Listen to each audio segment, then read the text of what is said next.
Hello दोस्तों, आज आप जानते हैं कि आज क्या स्पेशल है? मैं बताऊं। आज अनंत चतुर्दशी है। तो इस अवसर पर मैं आज आपके सामने गणेश जी से रिलेटेड स्टोरी लेकर आया हूँ, जिसका टाइटल है हमें समस्या में बुद्धि से काम लेना चाहिए। तो आइए कहानी सुनते हैं। तो इस कहानी की शुरुआत होती है गणेश जी और कार्तिकेय जी से, जो लड़ रहे थे। इस बात को लेकर लड़ाई हो गई कि कौन बड़ा। गणेश जी बोलते मैं बड़ा, कार्तिक जी बोलते मैं बड़ा। तब कौन बड़ा? और कुछ ही दूरी पर नारद जी खड़े खड़े उनका झगड़ा सुन रहे थे।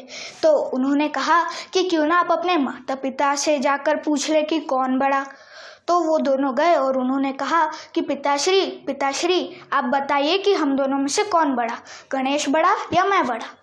और फिर गणेश जी बोलते मैं बड़ा, कार्तिक जी बोलते मैं बड़ा।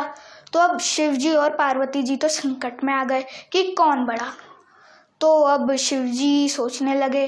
तो उनके दिमाग में एक आइडिया आया। उन्होंने उनको एक टास्क दिया, मतलब एक चुनौती दी कि जो भी इस पूरे अखिल ब्रह्मांड के 7 चक्कर लगा कर आएगा उसको प्रथम पूज्य भी माना जाएगा और वही बड़ा होगा। तो फिर जैसे ही ये बात कार्तिकेय जी ने सुनी, वो तो अपने वाहन मोर को बुलाकर वहाँ से चल दिए। आप लोग जानते ही होंगे कि कार्तिकेय जी का वाहन मोर है। तो जैसे ही उन्होंने ये बात सुनी, उन्होंने अपने वाहन को बुलाया और तुरंत वहाँ से उड़कर चले गए और चक्कर लगाने लगे पूरे ब्रह्मांड का। और गणेश जी सोच में पड़ गए। तभी उनके दिमाग में एक आइडिया आया कि बड़े बड़े वेद पुराणों में और उसमें वेद पुराणों में और भागवत गीता में तक लिखा है कि अपने बच्चों के माता पिता के चरणों में ही उनका अखिल ब्रह्मांड होता है, सारे तीर्थ होते हैं और सारे भगवान होते हैं। तो अब गणेश जी के दिमाग में जैसे ही ये आइडिया आया, वो तो शिव जी और पार्वती जी के चक्कर लगाने लगे। जैसे ही 7 चक्कर पूरे हुए, शिव जी ने गणेश जी से पूछा कि क्यों बेटा, तुम हमारे चक्कर क्यों लगा रहे हो?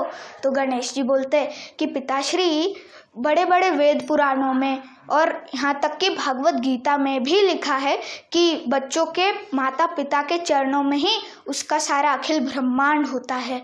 इसलिए मैंने आपके और माताश्री के चक्कर लगाए। तो फिर उन्हीं को तब से प्रथम पूज्य माना गया है और वही सबसे बड़े हैं। तो इस तरह से हमारे गणपति बाप्पा जीत गए और तीनों लोकों के देवी देवता उनकी पूजा करने लगे और उनको बधाइयाँ देने लगे दोस्तों। तो हमारे गणपति बाप्पा जीत गए। बोलो गणपति बाप्पा मोरया।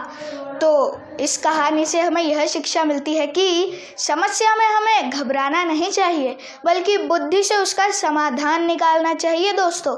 तो आई होप आपको मेरी ये स्टोरी पसंद आई होगी। तो प्लीज़ लाइक करें, कमेंट्स करें और अगर आप मेरे चैनल पर नए आए हैं तो प्लीज़ सब्सक्राइब करना ना भूलें। सो बाय।